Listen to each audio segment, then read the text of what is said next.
648 की शुरुआत हम वहीं से करते हैं जहाँ से पिछले वाले एपिसोड का एंड किया था। यानी हमारा जो ब्रदर हुआ रहता है ना, लिनफेंग से कह रहा रहता है कि लिनफेंग चलो मेरे पीछे आओ, मैं तुम्हें लेके चलता हूँ जहाँ पे मैं बहुत सारे जीनियसेस के साथ मिलूंगा, तो तुम मेरे साथ चलो और वहाँ पे बहुत सारे जीनियसेस के साथ तुम मिल सकते हो और देख सकते हो कि जहाँ से मैं आया हूँ वहाँ से भी कितने सारे जीनियसेस आए हुए हैं और तुम्हें मिलके शायद मजा आएगा। तो लिनफेंग हमारा ब्रदर हुआ का पीछा करने लगता है। क्यान की बोलता है कि बच्चे थोड़ा संभल के रहना, और ऊपर से मैं तुम्हें ये भी चाहूंगा कि अगर तुम्हें ज्यादा दिक्कत आ रही है तो तुम ड्राई डोमेन को छोड़ सकते हो, मैं तुम्हें दुनिया के बाहर घुमाऊंगा, मैं तुम्हें दुनिया के बाहर की दुनिया दिखाऊंगा। एक तो 8 डेजोलेशन है और 10 डोमेन्स है और साथ ही 9 हेल्स और 12 कंट्रीज हैं बाहर की दुनिया में, होली सिटी में। और बाहर की दुनिया तो इससे काउंटलेस टाइम ज्यादा ताकतवर है, ना कि ये छोटी सी दुनिया है। ये ड्राई डोमेन तो बस एक छोटी सी जगह है जहाँ से कुछ भी तुम्हें हासिल नहीं होएगा। बट अगर तुम चाहते हो तो तुम मेरा पीछा करना, मैं तुम्हें अपनी टेरिटरी में लेके जाता हूँ। मेरी टेरिटरी में मैं गारंटी दे सकता हूँ कि किसी की हिम्मत नहीं होगी जो तुम्हें टच कर पाए। लिनफेंग कहता है चिंता मत करो, बस मुझे अभी कुछ काम कर रहे हैं, उसके बाद हम चलते हैं और नेचुरली ही चलेंगे। जबकि लिनफेंग मन में कहता है कि ये बंदा जो क्यान की है या एम्पर फ्लेम एम्पर है, उसके पास काउंटलेस मेथड्स हैं और इसके ऊपर मैंने कोई सोल सीलिंग आर्ट्स को लगाया हुआ है। मैं नहीं चाहता कि जो मेरी इसके ऊपर सोल सीलिंग आर्ट लगी हुई है वो यहाँ पे डिस्ट्रॉय हो जाए, और पता नहीं तब क्या होगा जब ये मेरे हाथ से बच के निकल जाएगा या फ्री हो जाएगा, तो पता नहीं मैं कैसे इसको सप्रेस करूंगा या इसे काबू में करूंगा। एक केयर फ्री विला के ना इनसाइड में वहाँ पे एक जगह होती है, मतलब पीने लायक, जहाँ पे बढ़िया अपना चाय वाय पीते हैं बैठ के। तो एक बंदा बात कर रहा होता है कि टियानची से तुमने सुना कि यहाँ पे हुआ क्या? मैंने सुना है कि यहाँ पे निर्वाणा फ्लेम को पाने के लिए बहुत बड़ा वो जो पोर्टल है ना ओपन हुआ। पोर्टल ओपन होने के बाद सभी लोग निर्वाणा फ्लेम को पाने के लिए पीछे भागे, बट वहाँ पे टियानची कुछ लोग आ गए और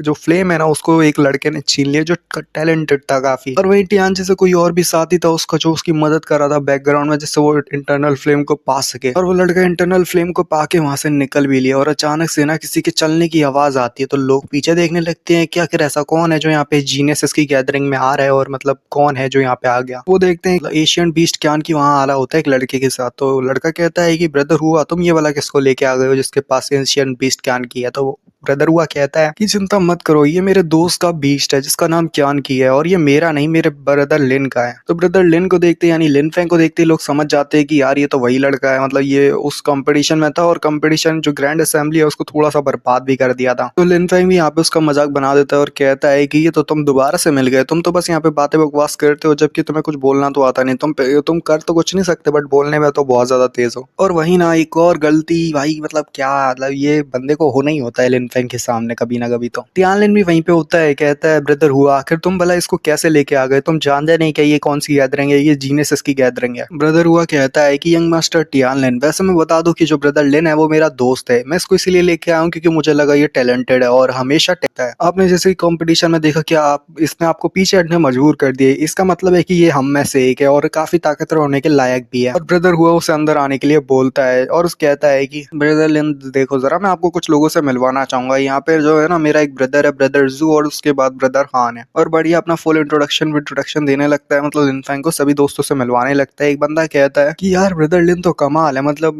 ब्रदर हुआ तुम सही कह रहे हो, ब्रदर लिन कमाल है जिसके पास यहाँ पे एक एशियन बीस्ट क्यान की है जो कि उसका कंपेनियन है, यानी उसका एक साथी है जो उसकी हमेशा मदद करता है हर सफर पे। तो लिनफेंग भी कहता है हाँ ये मेरा लक है कि मेरे को ऐसा मतलब कंपेनियन मिला, ऐसा साथी मिला जो मेरे मतलब अच्छा दोस्त है और एकदम भाई जैसा भी है। और मुझे पता है कि ये जो क्यान की बीस्ट यानी मेरा जो दोस्त है इसका लक भी मेरे से भी ज्यादा अच्छा होगा। जबकि ब्रदर हुआ भी कहता है ओ अच्छा लिनफेंग, तो तुम इसको भाई या ब्रदर जैसा मानते हो तो ये कमाल है, मतलब तुम्हारा मिलना लिखा हुआ था तुम दोनों का, यानी एशियन बीस्ट क्यान की और लिनफेंग का मिलना तुम दोनों का लिखा हुआ था। तो वो ब्रदर हुआ जो होता है लिनफेंग से कहता है कि यहाँ पे कुछ और भी है जिनसे मैं तुम्हें मिलवाना चाहूंगा, और कहता है ये सबसे बढ़िया रास्ता है, तुम दोनों एक दूसरे से मिलो और बाकी सारे लोग भी मिलो। तो यहाँ पे बंदा भी कहता है ब्रदर हुआ मुझे समझ नहीं आ रही कि आखिर तुम इस बंदे को यहाँ पे लेके आए हो, क्या ये वाकई में इतना ज्यादा वर्थ ही, यानी यहाँ आने के इतना ज्यादा काबिल भी है क्या? मुझे लगता तो नहीं है। और दूसरा बंदा कह रहा होता है कि एग्जैक्टली यही तो हम बताना चाहते हैं ब्रदर हुआ, तुम समझ नहीं रहे। ब्रदर हुआ चैनफेंग, तुम्हें एक बात की तो समझ होनी चाहिए कि जब यहाँ पे लोग मिलते हैं तो वो दो तरह के लोग होते हैं। एक तो ड्रैगन्स होते हैं, ड्रैगन्स के साथ मिलके बात करते हैं,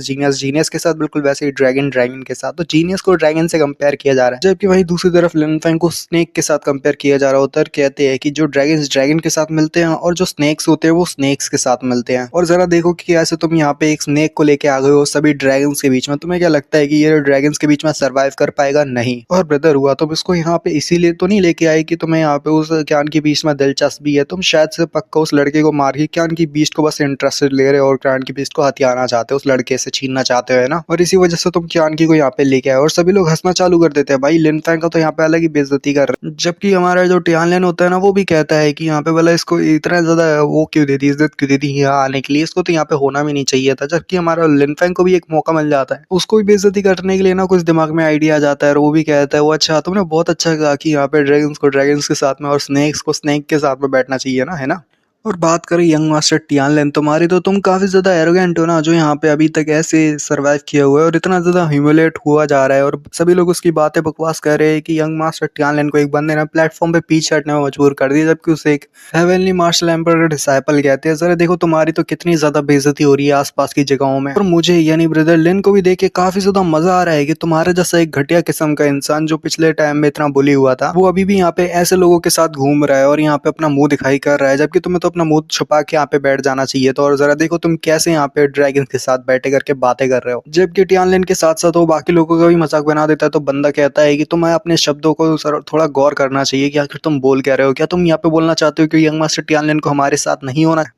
तो क्यान की कह रहा रहता है कि तुम्हारे जैसे कचड़े लोगों को नहीं पता कि उनकी जगह क्या होती है। तुम अपने आप को ड्रैगन्स का ग्रुप कहते हो ना, बोलते हो कि ये ड्रैगन्स की गैदरिंग है। अरे घंटा भाई, ये कोई ड्रैगन्स की गैदरिंग नहीं, तुम्हारे जैसे लोग तो यहाँ पे एक चुटकी भर भी नहीं है। बाहर की दुनिया के बारे में तो तुम्हारे जैसे लोग जानते भी नहीं है, जहाँ पे 8 डाइजोलेशन, 10 डोमेन्स और 9 हेवेंस और 12 कंट्रीज में क्या होता है तुम्हें तो कुछ भी नहीं पता होगा। बाहर की कंट्री में तुमसे तो कई कई ज्यादा लोग पावरफुल हैं जो अपनी चुटकी बजा के तुम्हें मार दें। कि यहाँ पे एक बंदा बोल पड़ता है, कहता है कि इसका ये बंदा तो बहुत बोलता है, इसके साथ वाला जो इसका बीस्ट है वो भी बहुत बोलने लगा है। मतलब ये जो जानवर है कुछ ज्यादा ही, मतलब क्यान की भी भड़क जाता है, बोलता है कि हिम्मत कैसी हुई तेरे मुझे कि यहाँ पे पालतू जानवर कहने की। तो बंदे को ना वो यहाँ पे डेथ स्टेयर देता है, तो बंदा भी डर जाता है, उसकी चड्डी फट जाती है, बोलता है कि इसकी हिम्मत कैसे हुई यहाँ पे मुझे यहाँ पे ऐसे डरा के धमकी। वो चैन फेंग से कहता है कि तुम्हारी हिम्मत कैसे हुई यार यहाँ पे इसको लाने की, इसको तुम्हें यहाँ पे लाना ही नहीं चाहिए था, इसके पास कोई क्वालिफिकेशन नहीं है, और हमला कर देता है अपनी आइस के साथ। चैन फेंग स्टिल कुछ नहीं करता, बस अपनी जो फायर होता है ना छोटा सा रिलीज करता है और फिर पीछे मुड़ जाता है। कहता है कि ठीक है फिर तुम लोगों को फाइट करनी है ना, तो चलो बाहर करते देख ही लेते हैं कि आखिर मैं क्वालिफिकेशन रखता भी हूँ यहाँ आने की कि नहीं। और ये भी देखना चाहूंगा कि यंग मास्टर टियानलिन तुम भी यहाँ पे लड़ने के काबिल हो या नहीं, या तुम्हारे पास क्वालिफिकेशन है भी या नहीं। तो एक बंदे के सामने ना लिन फेंग और क्यानगी को खड़ा कर दिया जाता है कि वो फाइट करेगा। टियानलिन भी कहता है मार डालना इसको, लड़के को छोड़ना नहीं। तो यहाँ पे क्यानगी भी कहता है लड़को बच्चे मैं चाहता हूँ इसको मुझे संभालने दो, इसकी हिम्मत कैसे हुई मुझे जानवर कहने की। तो लिन फेंग भी कहता है अच्छा बाकी में तुम फाइट करोगे, तो क्यानगी भी रेडी यार वही फाइट करेगा ही। लिन फेंग मन में कहता है ओ अच्छा मैं समझ गया, कभी भी एक जो ग्रेट एम्परर होता है पास्ट का ग्रेट एम्परर, अगर उसे कोई ऐसे उल्टा सीधा वर्ड भी बोल देना तो उसे अपनी प्राइड के लिए बहुत ज्यादा गुस्सा आ जाती है और वो छोड़ेगा नहीं। मतलब इतना ज्यादा ह्यूमिलेट किया है ना उसे। तो उसके सामने क्यानगी के सामने जो बंदा होता है वेली मास्टर स्टेज के यहाँ पे 3rd लेवल पे होता है, और लिन फेंग कहता है चलो देखते हैं कि कैसे ये निपटेगा, और बंदे का तो काम तमाम ही है पर फिर भी देखते हैं कि कैसे ये हराएगा वेली मार्शल